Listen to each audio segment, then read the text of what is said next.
Upon closer observation, it becomes apparent that every strong upsurge of power in the public sphere, be it of a political or a religious nature, infects a large part of humankind with stupidity.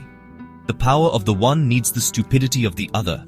The process at work here is not that particular human capacities, for instance, the intellect, suddenly atrophy or fail. Instead, it seems that under the overwhelming impact of rising power, humans are deprived of their inner independence, and more or less consciously, give up establishing an autonomous position toward the emerging circumstances. The fact that the stupid person is often stubborn must not blind us to the fact that he is not independent. In conversation with him, one virtually feels that one is dealing not at all with him as a person, but with slogans, catchwords, and the like that have taken possession of him. He is under a spell, blinded, misused, and abused in his very being. Having thus become a mindless tool, the stupid person will also be capable of any evil and at the same time incapable of seeing that it is evil. This is where the danger of diabolical misuse lurks, for it is this that can once and for all destroy human beings. Folly is a more dangerous enemy to the good than evil. One can protest against evil, it can be unmasked. Evil always carries the seeds of its own destruction, as it makes people at the least uncomfortable. Against folly we have no defense. Neither protest nor force can touch it. Reasoning is of no use. Facts that contradict personal prejudices can simply be disbelieved. Indeed, the fool can counter by criticizing them, and if they are undeniable, they can just be pushed aside as trivial exceptions. So the fool is completely self-satisfied. In fact, he can easily become dangerous, as it does not take much to make him aggressive. We shall never try to convince a fool by reason, for it is both useless and dangerous. If we are to deal adequately with folly, we must try to understand its nature. This much is certain, that it is a moral rather than an intellectual defect. There are people who are mentally agile but foolish, and people are slow but very far from foolish.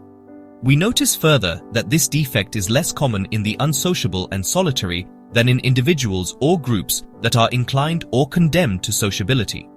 It seems then that folly is a sociological rather than a psychological problem, and that it is a special form of the operation of historical circumstances on people, a psychological byproduct of definite external factors.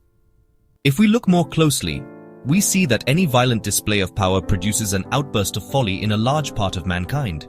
Indeed, this seems actually to be a psychological and sociological law. The power of some needs the folly of others. The upsurge of power makes such an overwhelming impression that men are deprived of their independent judgment. The fact that the fool is often stubborn must not mislead us into thinking that he is independent. One feels, in fact, when talking to him, that one is dealing not with the man himself, but with slogans, catchwords, and the like, which have taken hold of him. He is under a spell, he is blinded, his very nature is being misused and exploited.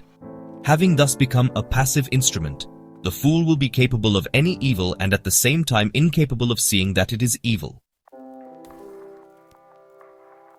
But at this point it is quite clear too that folly can be overcome, not by instruction, but only by an act of liberation. And so we have come to terms with the fact that in the majority of cases, inward liberation must precede outward liberation, and until that is taken place, we may as well abandon all attempts to convince the fool. In this state of affairs, we have to realize why it is no use trying to find out what the people really think, and why the question is so superfluous for the man who thinks and acts responsibly. The Bible's words that the fear of the Lord is the beginning of wisdom tell us that a person's inward liberation to live a responsible life before God is the only real cure for folly. But there is some consolation in these thoughts on folly. They in no way justify us in thinking that most people are fools in all circumstances. What will matter is whether those in power expect more from people's folly than from their wisdom and independence of mind.